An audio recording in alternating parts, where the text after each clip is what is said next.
Potbelly pigs, cool pets. Miniature pigs. A pig for a pet. Don't pigs live on a farm? Actually, farm pigs would not make very good pets.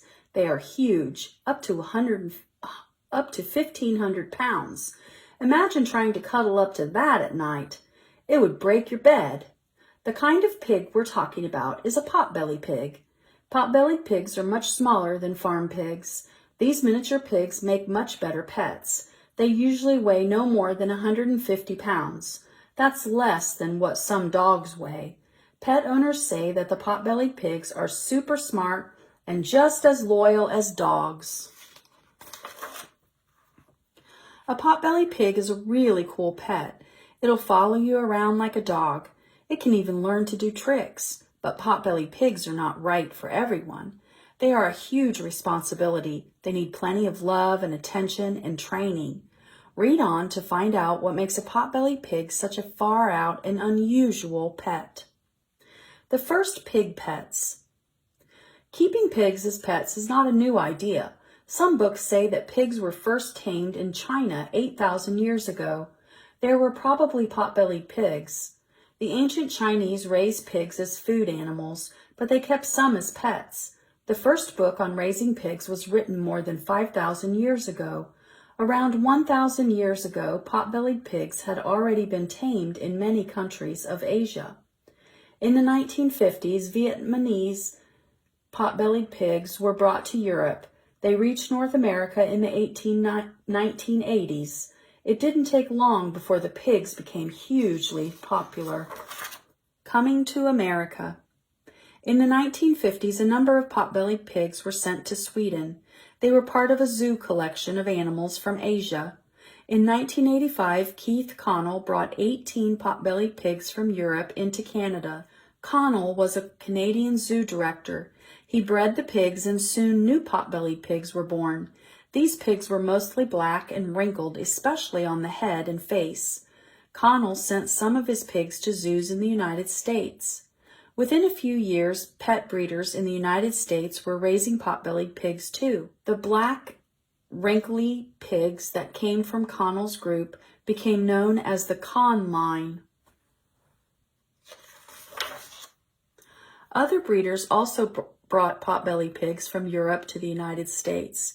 Keith Levitt in Texas started the Lee line in 1989. These pigs had white and black markings. They were very gentle and somewhat smaller than Connell's pigs. Another breeder raised pigs that were mostly white, but a little larger than Levitt's pigs. This group became known as the Royal line. Most of the potbelly pigs in the United States today come from the Conn line, the Lee line, or the Royal line. The Pig Craze. By the early 1990s, the potbelly pig was the new must-have pet. People saw the baby pigs and just fell in love with them.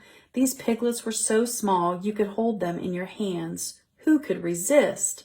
At the time, there was not much information about keeping potbellied pigs as pets. How do you take care of them? Where do they sleep?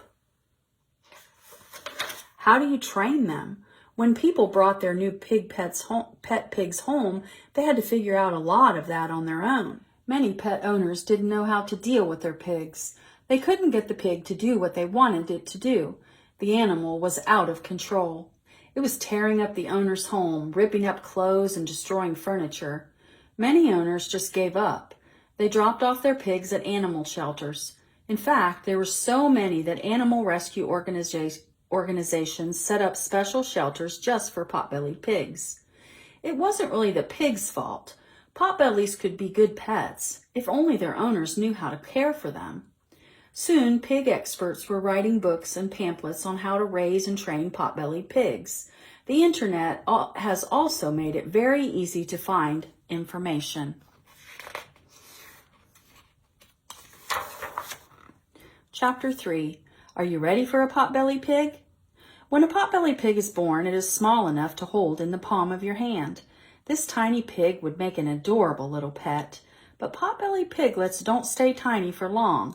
They grow quickly. A year-old Potbelly pig weighs more than 100 times its weight at birth.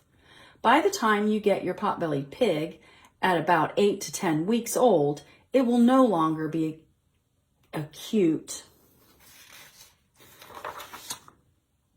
little pocket pet.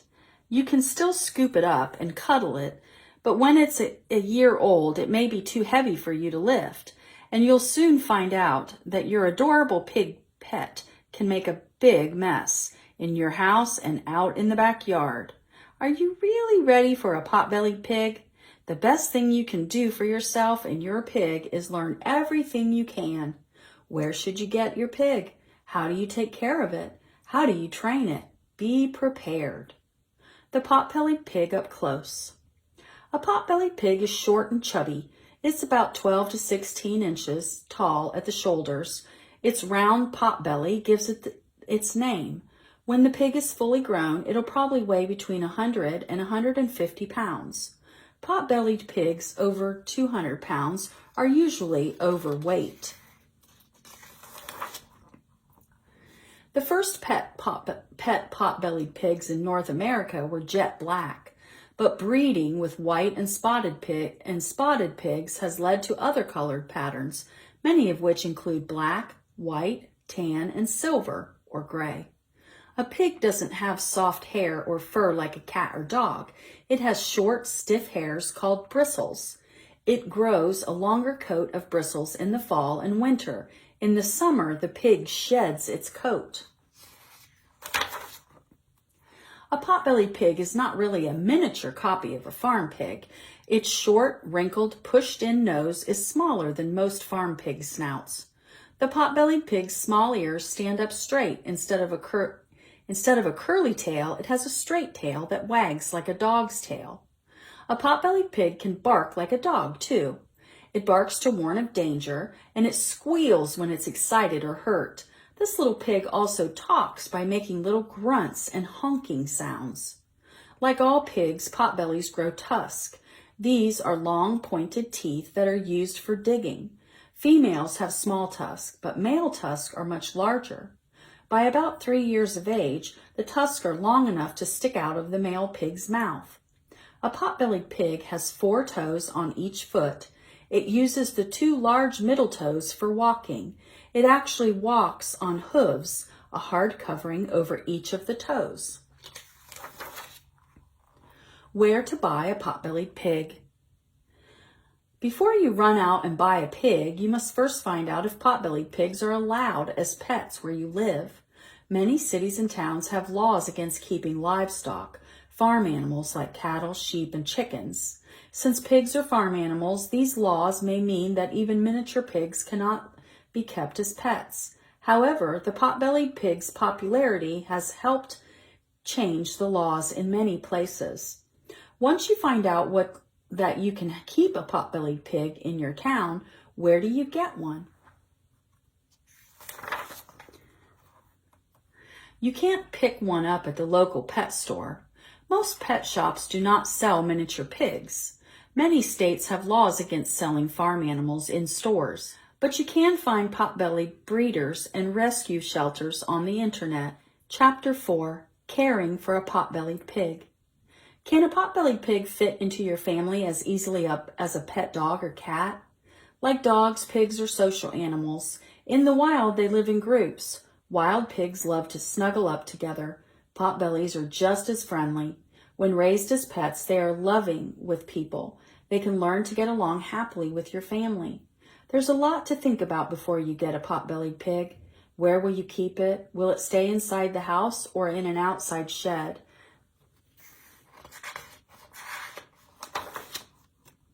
Have you stocked up on Potbellied pig feed? How will you keep the pig from getting bored while you're gone during the day? Don't wait until after you bring home your new pet to make such important decisions. Indoors or outdoors? Baby pigs should be kept indoors. Growing up in your family home can help them feel loved and secure. It'll also help your pet develop a strong bond with you. As the pig grows to full size, though, it may be time to let it spend more time outside. Eventually, you might want to keep it in an outdoor shelter. Keeping your pig indoors? You'll need to pig-proof your home. Don't let the pig have run of the entire house. Keep it in a safe room where there are no breakable objects or electrical cords. Your pig's bed should be made up of blankets and pillows. It's the best to get inexpensive blankets. The pig will probably rip them apart to make its own bed the way it wants it. If you leave your pot-bellied pet alone all day, it'll get bored. Pigs are very smart and curious. They can easily find things to do to pass the time. Unfortunately, this can lead to a huge mess. Pot-bellied pigs have been known to rip up rugs or carpets, scratch up floors, and chew on walls. They can even open kitchen cupboards and pull things out onto the floor. Many have figured out how to open up a refrigerator. You can help keep your pig from getting bored by giving it cheap toys to play with. Pot-bellied pigs like to play with balls, buckets, and cardboard boxes.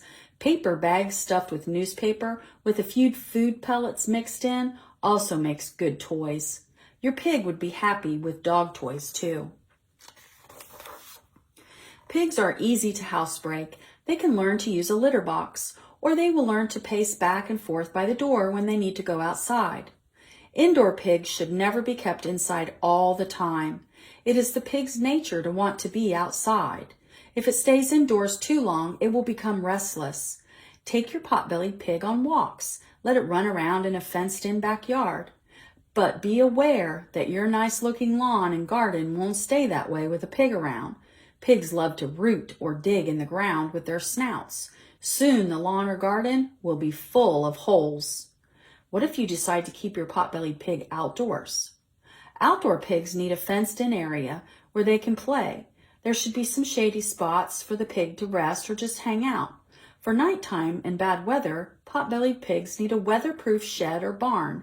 Lots of blankets and straw can help keep them warm at night. When the weather is warm, pigs like to be cool down in a nice pool of mud. Yes, mud. If they can find it, they will roll in it. Soon they will be covered in wet, sticky mud. They may look awful dirty, but the mud makes them feel cool and comfortable. A coat of caked-on mud also protects them from biting insects. It helps to protect their skin from the sun, too.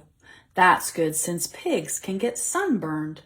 Pigs don't have to roll in mud to stay cool. If you want to keep your pig clean, keep a child's plastic wading pool with water in the backyard. Eating like a pig. You are such a pig. That's what people say when someone eats a lot. So are pigs really that piggish when it comes to food? Actually, yes. If there's one thing pigs love, it's food. They will root around your backyard looking for food. They'll turn over your couch cushions or dump out your wastebasket just to find something to eat.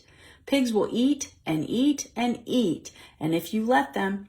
So when it's feeding time, don't overdo it. If the pig becomes overweight, it could develop health problems.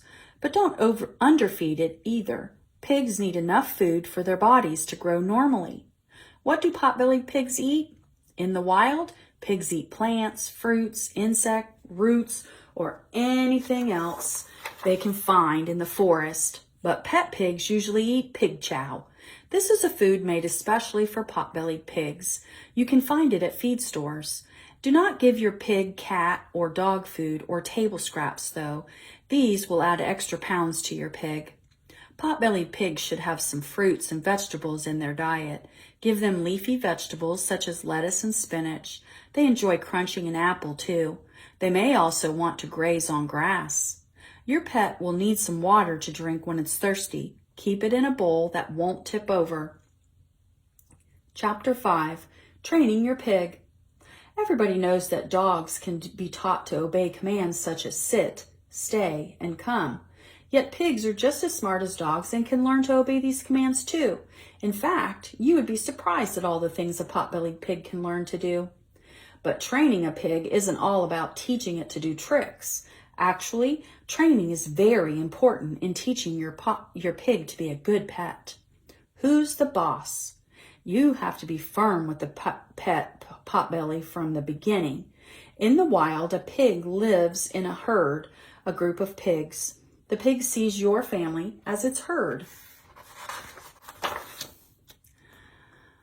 But in a real herd, some pigs may become mean and nasty towards other pigs. They may bite and push others around. It is their way of trying to show who's top pig. Your pet may try to test your family to see who's boss. The first word your pig has to learn is no.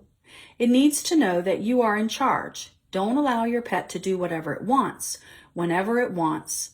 Otherwise, it will quickly turn into a spoiled pig. It will demand constant attention and try to boss the family around. This can get scary when it grows up. The pig may bite or even charge at you. Eventually, it will end up destroying your house. Trick and treat. The best way to train a pot-bellied pigs, or any pets for that matter, is to give them treats.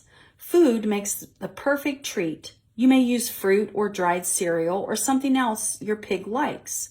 When the pig does what you want it to do, reward it with a treat. Use a lot of praise, too, when the pig does something right. Pigs can learn to come when they are called, sit up and beg, roll over, dance, climb stairs, and catch a frisbee. With a harness and leash, you can take a pet potbelly for a walk. Some pigs even learn to ride a skateboard. Some can jump through hoops. Training pot-bellied pigs takes a lot of work and patience, but in the end, it is well worth it. Your pig pet will snuggle up and watch TV with you or keep you company while you read. When you want to play, it will enjoy doing tricks for you, especially when food is involved.